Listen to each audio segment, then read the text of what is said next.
Samia Suluhu Hassan. Wanasema mikosi ikianza haikatiki, na katika kile kinachoonekana kama mwiba kwenye kidonda kinachofuja usaha, serikali ya Rais Samia Suluhu Hassan inaendelea kupashwa vidonge kutoka kwa jumuiya ya kimataifa, ikikosolewa kufuatia machafuko na vurugu zilizoshuhudiwa wakati na baada ya uchaguzi wa Oktoba tarehe 29. Sasa balozi za Uingereza, Kanada, Norway na nchi nyingine 13 za Ulaya zimetoa taarifa ya pamoja kulaani mauaji, utekaji nyara, vikosi vya polisi kutumia nguvu kupita kiasi na ukiukaji mkubwa wa haki za binadamu.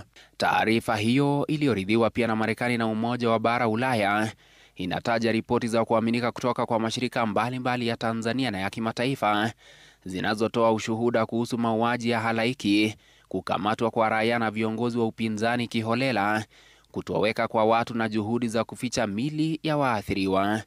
Mabalozi hao wakiitaka serikali ya Tanzania kuachilia mara moja mili ya waliouawa na kuzipokeza familia zao mili hiyo, kuachilia huru wafungwa wa kisiasa na waandamanaji, na kuhakikisha kuwa walioko rumande wanapata msaada wa mawakili na huduma za matibabu. Pia wameshinikiza serikali kutekeleza mapendekezo yaliyotolewa na waangalizi wa uchaguzi wa Umoja wa Afrika AU na Jumuiya ya Mataifa ya Kusini mwa Afrika SADC katika ripoti zao kuhusu uchaguzi wa Oktoba tarehe 29, ambazo zilibainisha wazi changamoto zilizosababisha uchaguzi kutokuwa wa haki na huru.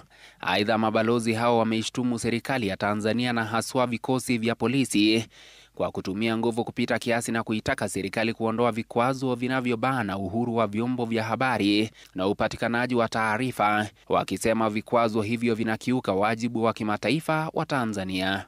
Japo mabalozi wameunga mkono kuundwa kwa kamati maalum ya kuangazia machafuko na vifo vilivyotokea, mabalozi hao wanapendekeza kujumuishwa kwa mashirika ya kijamii, mashirika ya dini na wadau wote wa kisiasa ili kamati hiyo iangazie masuala hayo kwa uwazi na bila kuingiliwa na serikali.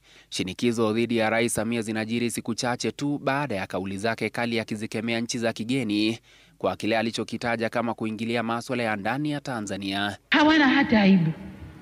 Nje huko wanakaa, Tanzania ifanye moja, ifanye mbili, ifanye tatu, halafu ndiyo itakuwa hivi.